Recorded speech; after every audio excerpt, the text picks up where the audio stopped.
Shout out to this YouTube channel for really bringing this to my attention. The first time I saw this nigga talking about his struggles being an incel, basically a person who is incapable of making meaningful friendships with people, I was like, this shit is fake. It's fake. A 6 foot something white boy with good hair and broad shoulders does not struggle. It's if he is struggling to fit in, he is most certainly the problem. I even subscribed to this Asian bunny pop girl who was talking about how she understands incels. I never watched any of her videos, but the titles that she had made it sound like she was really one of those people that was tapped in with that. So I'm watching Real's video, and he basically just exposes how impossible it is that these people are who they say they are.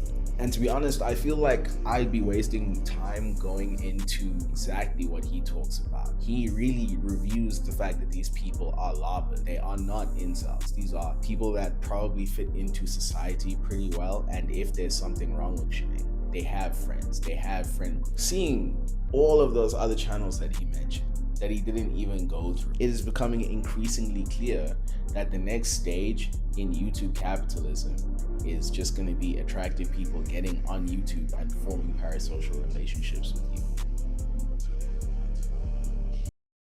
They're going on AI and they're getting talking points, and because they have these talking points, they can set up in a room. And you know, there's something that humans can't explain. It comes to being drawn that we shouldn't. If an actual incel got on camera and started talking about things with the same grandiosity that this attractive 6'2" dude is doing, he wouldn't blow up on YouTube. Humans are drawn to the fact that we can be like someone parasocially through a screen.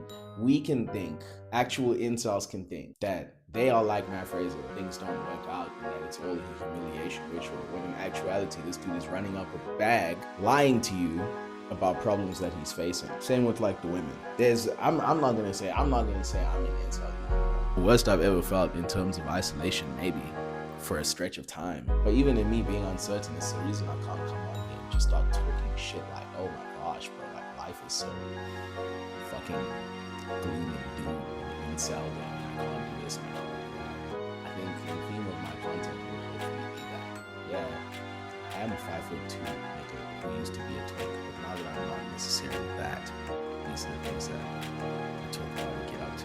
Go watch a healthy GG video if you actually need advice. These motherfuckers aren't doing anything for you. This isn't even the same content that I would put like Beerus in. Beerus is in his own lane because Beerus talks about things from his experience and he doesn't try to relate it to everyone else's experience. All right, that's actually a very big difference. These people who are like genuinely trying to sell you on sadness that they don't experience or go through in their lives, grifters, loppers, whatever you want to call them. Definitely not an ecosystem that you want to be a part of, man or woman. It's unhealthy.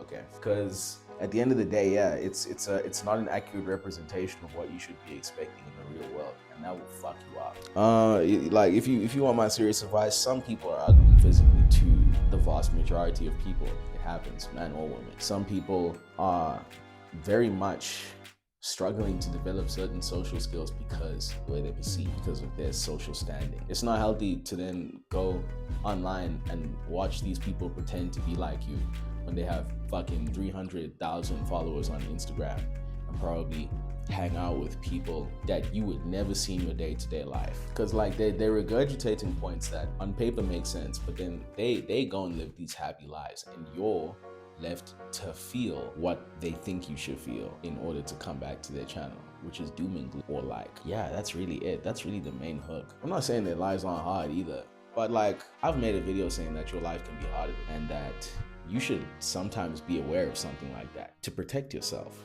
in order to be able to rise above the problems that you have, that you are facing.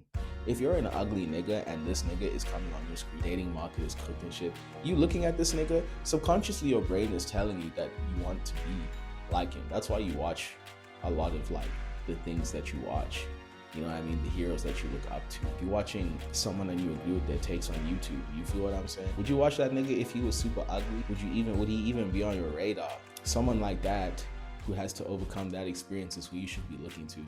And I can promise you that's not him. Someone that has overcome the things that he's struggling with and is teaching it to other people, always attack it from the outlook that you need to increase the positives in your life rather than weighing yourself against the negatives. I don't know how it is for women, but I know that for men, if you don't generate like upward velocity, you're just gonna be sad and fucking depressed. Upward velocity for him could be pushing down on you, making you feel like you should feel okay with your current situation because the world is fucked.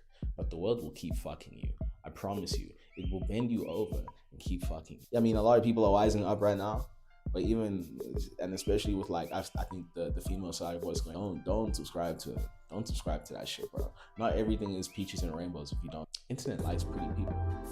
But I'm not saying that like we should give up. Me, 5 years ago, fuck, dark times. Dark times. The way I talk right now, the way I act right now, I don't think I could command this much presence in my life. Often than not, as the world goes on now, that you can naturally overcome a lot of the obstacles that would present humans in the past if you have a decent economic standpoint, right? If you're like middle class, if you got an iPhone in your hand, you have access to a gym membership if you can afford it, you know, shit. Once you are really settling into yourself as a person, man, then you can come back and watch videos like that, because you can actually, if you're like slightly above average, the world is your oyster, especially in relationships. I don't know about like monetary and shit, but like